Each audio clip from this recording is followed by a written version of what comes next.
Welcome back. हमारे साथ मरियम नकवी हैं लाहौर से। अस्सलाम वालेकुम मरियम। वालेकुम अस्सलाम। कैसे हैं साहिर आप? अल्लाह का शुक्र, बिल्कुल ठीक ठाक। अगर आप मुझे यहाँ नज़र आ जाए ना, स्क्रीन को हम स्प्लिट कर दें तो मेरे लिए ज़्यादा आसानी हो जाएगी। But can you hear me? आपको मेरी आवाज़ आ रही है? जी साहिर, आपकी आवाज आ रही है मुझे। ओके जी, ओके। तो हम आपसे ये पूछना चाह रहे हैं कि ये बताइए, शादी की नाकामी की क्या वजूहात होती हैं? आपकी आवाज क्लियर नहीं आई, क्या पूछा है आपने? मैंने कहा जी, शादी की नाकामी की क्या वजूहात होती हैं? शादी का शादी में नाकामी की क्या वजूहात होती हैं?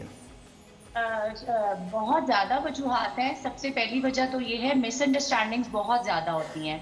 और जिन लड़कियों का रुझान अपने पेरेंट्स की तरफ ज्यादा होता है और उनके बहुत ज्यादा कॉन्फ्लिक्ट्स हो जाते हैं, वो जाहिर सी बात है डिक्टेट हो रही होती हैं, उन्हीं चीजों को अप्लाई करना चाह रही होती हैं।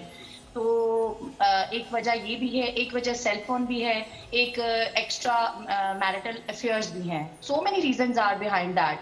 लेकिन जो सबसे मेन रीजन ये है, बाय हार्ट एक्सेप्ट ही नहीं कर पाती अपने इन लॉज को, क्योंकि उन लड़कियों का रुझान ज्यादा से ज्यादा अपने पेरेंट्स की तरफ होता है। वो मेंटली अंडरस्टैंडिंग नहीं अच्छा, हो पा रही होती। मैं ये 10 रीजंस पढ़ रहा हूँ जो आइडेंटिफाई किए गए हैं दुनिया के बड़े बड़े आर्टिकल्स के अंदर। एक तो अब जो आपने कहा इनफिडेलिटी या एक्स्ट्रा मैरिटल अफेयर, एक तो वो रीज़न है। दूसरा रीज़न है ट्रबल विद फाइनेंसेस के साथ ट्रबल जो होती है, वो दूसरा रीज़न होता है। लैक ऑफ कम्युनिकेशन जो है वो तीसरा रीज़न है। इसके साथ साथ कांस्टेंट आर्ग्यूइंग या आपस के अंदर बिकरिंग जो होती है, वो चौथा रीज़न है। ये रीज़न इंतहाई पैथेटिक है जो मैं अभी बता रहा हूँ, लेकिन ये भी रीज़न एग्जिस्ट करता है और इस रीज़न को कहते हैं वेट गेन। यानी अगर आपका वेट गेन हो जाता है तो भी लोगों की इस वजह से भी डिवोर्सेस हुई हैं, और ये पांचवा बड़ा रीज़न है। यानी ज़ाहिरी अपीयरेंस जो है वो भी मैटर कर रही है। अच्छा, अनरियलिस्टिक एक्सपेक्टेशंस ये भी है। और अनरियलिस्टिक एक्सपेक्टेशन क्या है कि जब आप एक दूसरे को आपकी आवाज इनह्यूमन। प्रॉपर क्लियर नहीं आ रही साहिर, आपकी प्रॉपर अच्छा, आप आवाज दोबारा क्लियर से नहीं आ इनको रही। दोबारा से ले लीजिए प्लीज़। अच्छा, तो छठा रीज़न जो है वो अनरियलिस्टिक एक्सपेक्टेशंस का है। जब हम एक दूसरे को इंसान ही नहीं समझते, जब हम ये समझते हैं कि जो हमारी बेगम है या जो हमारे हस्बैंड है वो इंसान ही नहीं है, इनह्यूमन समझते हैं हम एक दूसरे को। छठी चीज़। अच्छा, सातवां लैक ऑफ इंटीमेसी। आठवां रीज़न है लैक ऑफ इक्वालिटी। यानी लैक ऑफ इक्वालिटी में क्या होता है कि आप ये समझते हैं कि दूसरा जो है वो मुझसे कमतर है और मैं उससे बरतर हूँ। वो मेल भी फीमेल भी हो सकता है।